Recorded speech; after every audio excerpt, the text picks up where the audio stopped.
Everybody wants to grow, but the reality of it is majority of you are not ready. And after this video, you're going to decide for yourself if that is the case or not. You will be alone for most of the time. You see, even before I began to record this video, before I decided to record this video, I was sitting out here by myself. This is my relaxation spot where I come to think, meditate. It had some grass at my back, plus the birds are chirping, and it's kind of isolated. The reality of it is, at the beginning stages of your journey, you're going to be alone for most of the time. You're going to question whether this is going to work. You're going to not have friends, not because you are a weird personality or nobody likes you, but your current belief system begins to conflict with that of your friends, causing a misalignment in frequencies. We all think on frequencies. We all think on frequencies. That's how the world operates on. So we attract who we are. That's why you and your friends have the same lexicon, the same vocabulary, the same slangs. You think alike with your friend. Ever spoken to your bro and be like, yo, bro, I was thinking of this? He said, exactly, that was the same thing I was thinking about. Of course, because you guys think on the same frequency. So as long as you begin to change how you think, you see that you find their jokes no longer appeal to you. Their jokes are no longer funny. You begin to say, bro, we don't need to do this. We don't need to do that. Anytime you find yourself in a room where you're supervising and being like the big brother, or your intellect becomes obnoxious, where you have to say, no, this is wrong, that is wrong, this is right, let's do this, let's do that. It's not necessarily because you're a leader, it's because you've outgrown that circle of friends. And if you don't leave there as soon as possible, you either face criticism or ostracism. Think about it like this: like a wolf. Whenever there's a white wolf in a park, what they do is either they kill the white wolf because the white wolf makes it easier for their prey to spot them. So, or they chase him out of their pack, or they lure him into danger where a more dangerous animal kills him. So if you become that white wolf, the only thing for you to do is to leave that pack and find a pack of white wolves. Else, you face criticism, you face danger. Sure, they will not put you in literal danger that kills you or makes you lose your life, but they will put you in a situation such that the only way for you to escape is to taint yourself and go black. So you don't want that at all. If you do not leave that scenario, if you do not leave that circle of friends, I mean, there's a popular adage that says, bird of the same feather flocks together. So if your color begins to change, the moment your color begins to change, they will force you to use your beak literally to pick out your feathers till it becomes like theirs.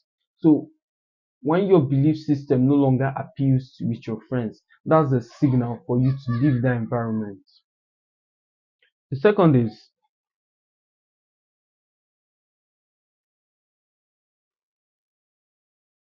majority of you during these times of criticism, you straddle between your old friends and your new life, your old friends and your new life. Your new life doesn't seem appealing because it's not manifested in its entirety.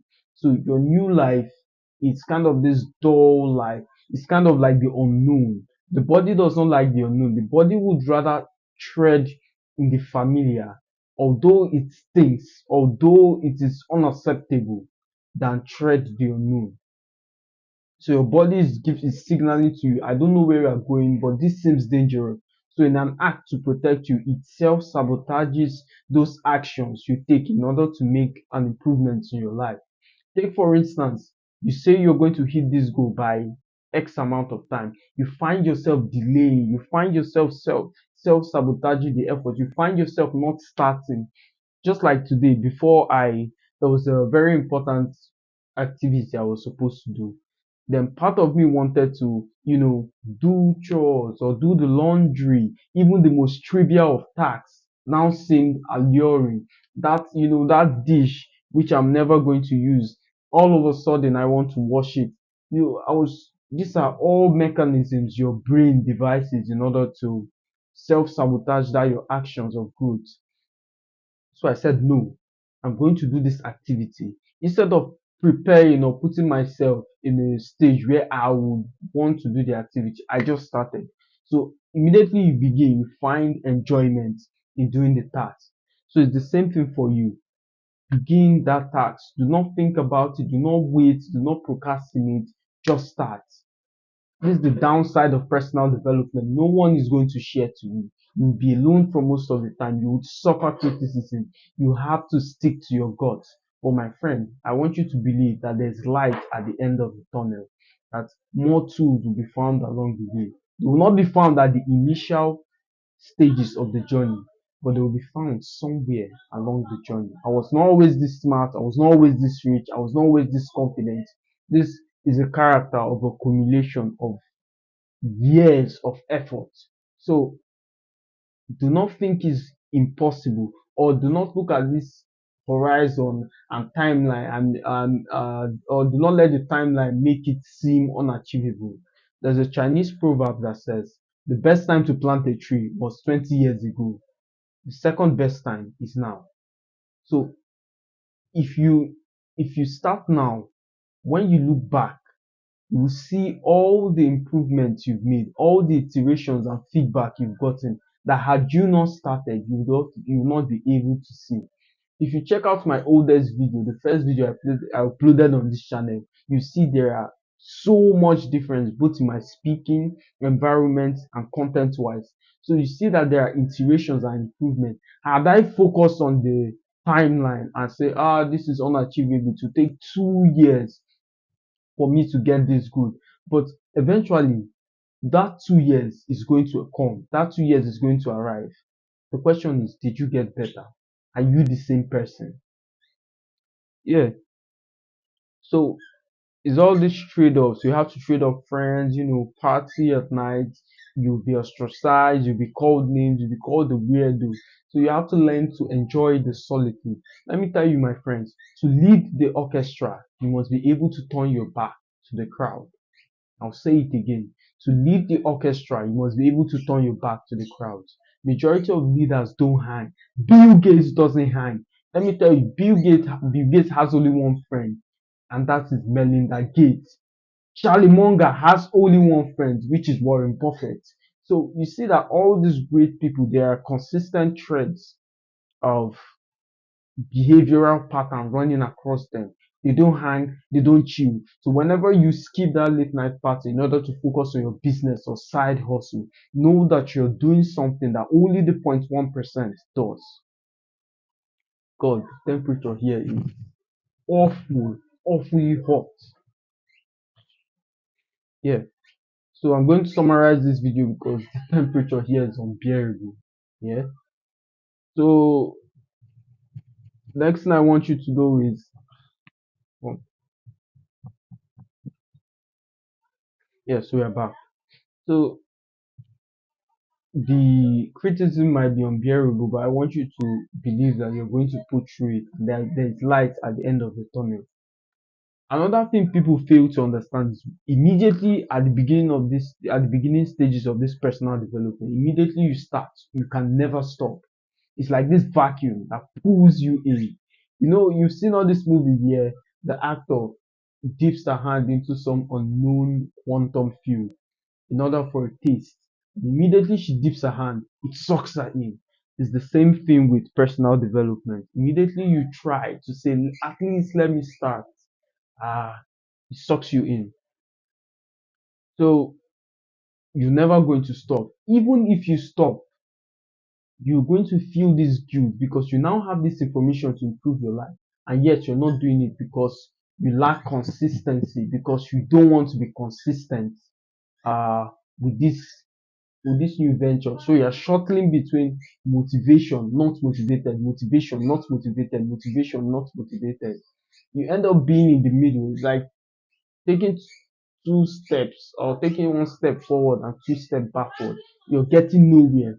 Like me, for instance, I would be motivated, non-motivated, be motivated, go back to the old life, new life, go back. It was straddling the fence. So you have to no longer be equivocal, be intentional about what you want, and you'll be fine. So yeah, also I believe one of the things that made me transit from being motivated and non-motivated was the fact that I had something pursuing me. So there was this analogy that researchers did with rats. So they were studying rats and they found, sorry, unfortunately, the temperature is very bad here. So the temperature affected the camera and it stopped recording. So I had to take it to a cool environment. So let's wrap up this video as quickly as possible to avoid that from happening. Yeah, so the rats, there was a study done on rats. So the researchers would put a rat in a cage and study its poo at the scent of cheese. So they'll put the scent of cheese in its front and measure the poo. But what the researchers noticed is the rat pulled harder when there was a scent of a cat behind it. So you always have to have that sense of something pursuing you behind. So yeah, for me, what was pursuing me then was, I think, I needed money. So I needed money. That I had to make shit happen. Like if I didn't get money at that time, I was fucked. So yes, I needed money. Needed money. So yeah, got into a lot of things. And yeah, yeah. So these are I'm trying as much as possible to not get into another point to avoid being caught up by this harsh temperature. So yeah, that's all for today, my friends. As always, I'll see you in the next one.